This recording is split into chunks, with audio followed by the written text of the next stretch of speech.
नमस्कार, स्वागत आहे तुमचं स्नेहाज आर्ट अँड कुकिंग या माझ्या चॅनलवर। माझी मुलगी आली आहे आणि तिने मला हे ॲपवरून भाज्या मागवायला दाखवलं। किसान कनेक्ट म्हणून ॲप आहे, डायरेक्ट शेतातून घरात, मध्ये कोणीही रिटेलर नाही। खूप सुंदर अशा भाज्या आलेल्या आहेत आणि पॅकिंगला पण म्हणजे प्लास्टिक आणि ज्या कागदाच्या पिशव्या आहेत त्यांना पण होल आहे। जर आपण ॲज इट इज ते फ्रीजमध्ये ठेवलं तरी त्या भाज्या ताज्याच राहतात आणि आपल्याला भाज्या स्वस्तात देखील मिळतात। त्यांच्या ऑफरप्रमाणे 1 रुपया किलोने कांदा, कधी टॉमॅटो असतात 7 रुपये किलो वगैरे, अशा प्रकारे खूप छान भाज्या आल्या आहेत। आता हा जो झोपाळा आहे तो आम्ही केरळ फिरायला गेलो होतो दोघं। त्यावेळेला तिथे आम्हाला फिरता फिरता आमचा गाईड घेऊन गेला आणि आम्हाला तो खूप आवडला।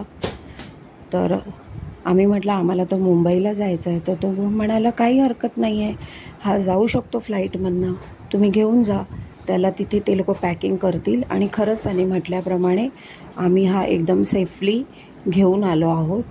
अगदी ह्याला 10-12 वर्ष झाले असतील। खूप छान आहे। वस्तू जर व्यवस्थित सांभाळल्या, व्यवस्थित हाताळल्या तर त्या व्यवस्थित निघतात। तर आज शिकूया आपण तुरडाळीचं आंबट वरण। तुरडाळी, कांदा आणि टॉमॅटो टाकून ती कुकरला 4 शिट्ट्या देऊन शिजवून घेतलं आहे। आणि आता फोडणीसाठी लसूण चेचून घ्यायची आहे आणि लसूण, हिंग, नंतर कढीपत्ता आणि हळद हे टाकल्यानंतर डाळ टाकायची घोटून घेतलेली आणि वरतून खोबरं, कोथिंबीर टाकायची आणि उभी मिरची चिरून टाकायची आहे। दिसायला खूप छान दिसते। माझी जर ही रेसिपी आवडली असेल आणि व्हिडिओ आवडला असेल तर लाईक करा, कमेंट करा आणि माझ्या चॅनलला सबस्क्राईब करा।